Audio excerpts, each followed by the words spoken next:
Sportif, bien dans sa tête, Nicolas Fraisse est un jeune homme ordinaire à un petit détail près. Depuis l'enfance, il dit pouvoir sortir de son corps plusieurs fois par jour. Lorsque je m'ennuie, c'est normal pour moi d'aller voir ce qui se passe ailleurs, plutôt que de rester euh, en esprit dans l'endroit où se trouve mon corps. Je me déplace et je vais voir ce qui se passe chez mes parents, à l'époque chez ma grand-mère, ou chez des amis, ou chez moi. Pendant 10 ans, ces deux scientifiques ont étudié les capacités hors du commun de Nicolas avec un protocole en double aveugle. Le jeune homme devait identifier une image choisie par ordinateur projetée dans une autre pièce.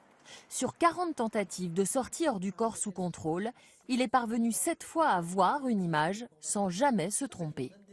C'est une expérience qui est suffisante pour montrer qu'on n'est pas en face d'une simple hallucination et que Nicolas a vraiment des capacités, on va dire, extrasensorielles, en tout cas, qui lui permettent d'obtenir des informations sur des lieux où il ne se trouve pas physiquement. Ce qu'on a pu mesurer chez Nicolas, c'est qu'effectivement, il y a certaines zones qui sont déconnectées des autres au moment où il fait sa sortie hors du corps. On pense qu'il y a une dizaine de pourcents de personnes qui peuvent vivre ce phénomène.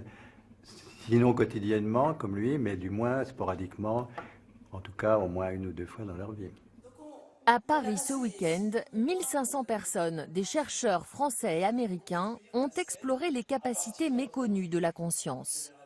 Je m'interroge sur quelles sont les questions que pose le cas Nicolas Fraisse, comme plein d'autres. Vous avez beaucoup de gens qui font ce qu'on appelle des expériences de mort imminente, c'est-à-dire qui disent qu'au moment de la mort, au moment de mourir, ils voient des choses, ils voient leur corps, ils peuvent quitter leur corps et revenir dans leur corps.